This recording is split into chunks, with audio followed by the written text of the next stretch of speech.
এই মাইয়া বেশি লাফাইবা না, আমার আর দুইটা চারটা না। তুমি কথা বলছো কেন? এই খালি তোমাকে বাসায় কাম করে দেখা তোমার হুকুমের গোলাম না, পায়ে তেল দেওয়ার সময় আমার নাই।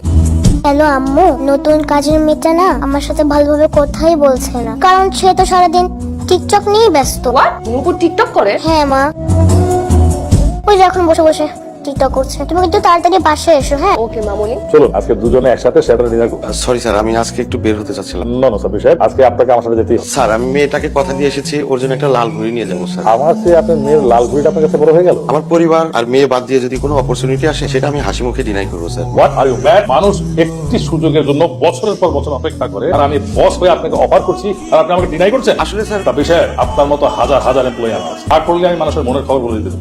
একটা কথা মনে রাখবেন, সুযোগ কিন্তু মানুষের জীবনে বারবার আসে। উপরওয়ালার প্রতি আমার অগাধ বিশ্বাস আছে স্যার। আমি যদি যোগ্য হই উনি সেটা আমাকে দিবেন অবশ্যই। দেখুন সাবির সাহেব, আবেগের কথা বলে বললাম, বাস্তব আর আবেগের মধ্যে অনেক পার্থক্য। ওখানে আপনার কাছে যেতে হবে, কারণ ওখানে অনেক বায়ার থাকবে, তাদের সামনে ফাইলগুলো এক্সপ্লেইন করতে হবে। সেটা আপনি করবেন, আমি না। ঠিক আছে স্যার, তাই হবে। পুরাটা লাগাম টেনে ধরতে হবে যতদিন না পর্যন্ত আমার শিপমেন্ট কমপ্লিট না হয়।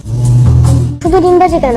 নাই এই মাইয়া বেশি লাফাইবা না, আমার আর দুইটা চারটা না। তুমি আমার সাথে এভাবে কথা বলছো কেন? এই খালি তোমাকে বাসায় কাম করে দেখা তোমার হুকুমের গোলাম না, সুতরাং আমার সাথে কথা সাবধানে বলবা। তুমি আমাকে ভয় দেখাচ্ছ? ভয় দেখানোর কাজ করলে শুধু ভয় দেখাবো না, গলা টিপা ধরবো। খাবো না তোমার ডিম ভাজি। তোমার পায়ে তেল দেওয়ার সময় আমার নাই।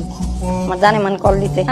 কি করে পরে? আমার আম্মু হচ্ছে মানুষ চিনতে সত্যি ভুল করছে। তুমি নাকি আজকে খুব বেয়াদবি করছো নুপুরের সাথে? হোয়াট? কে বলছো তোমাকে? আমি অফিসে কাজের সাথে সাথে তো নুপুর আমার কাছে এসে কমপ্লেন করলো। বাট সে আমাকে কিছুই করে দিচ্ছে না। কে তোমাকে কিছু করে দেয়নি মা? ওই যে কাজের মেয়েটা সারাদিন ফোনে কথা বলে, ফোনে মেসেজ দেয় আর টিকটক করে আর আমাকে হুমকি দেয়। এত বড় সাহস! একটা ছোট লোকের মেয়েকে ছোট লোক বলাতে তুমি যদি আমার অতি দিয়ে টান দিতে দ্বিধাবোধ না করো, আর আমার আনা কাজের মেয়েকে পছন্দ করবে না, এটাই তো স্বাভাবিক। সারাদিন অফিস করে এসে তোমার সাথে ঝগড়া করার সময় নেই আমার। বাট আমার মেয়েকে কেউ যদি কিছু বলে, বলবে না, কেউ কিছু বলবে না। তুমিও তোমার মেয়েকে বলে দিও কথায় কথায় যেন নুপুরের কাছে ফুলের উদাহরণ না টানে। যেটা বলছি সত্যি বলছি। আপু আমার ঘুরি আনো নাই? সরি, আজকে আমি সত্যি সময় পাইনি। কেন? তুমি তো মেয়ের অনেক ভালো বাবা, এত ভালো বাবা সাজার পর একটা লাল ঘুড়ি কেনার সময় পেলে না? একটা পুরুষ মানুষ হয়ে একটা ঘুড়ি কেনার সময় পাও না, আর আমি সারাদিন অফিস করে একটা মেয়ে মানুষ হয়ে একটা ঘুড়ি কোথা থেকে কিনে নিয়ে আসবো? সাব্বির সাহেব, বারবার মেয়ের দোয়া দিয়ে আপনি আমাকে ইমোশনাল ব্ল্যাকমেল করবেন না প্লিজ। প্রতিদিন মেয়ে দোয়া যায়, এই ফাইলটা নিয়ে যান, তাড়াতাড়ি করে নিয়ে আসুন, ইটস ইম্পর্টেন্ট। আমার আম্মুকে একটা ফোন করো তো। আমার মা অফিসের কাজে ব্যস্ত আছে, তুমি সরো, আমি কাজ করতেছি, সরো। কই তুমি কাজ করছো? ওরে বাবা রে বাবা, সারাদিন যখন কাজ করি তখন তোমাকে চোখে পড়ে না। আমি একটা কিছু করতে নিলেই তোমাকে গা ধরলে জায়গা, তাই না?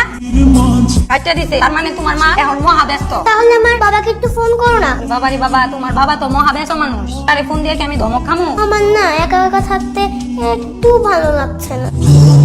সবাই যে সবার মতো মহাব্যস্ত। আজ আমার জন্মদিন, আব্বু আম্মু কেউই আমাকে একটু সময় দিতে পারছে না।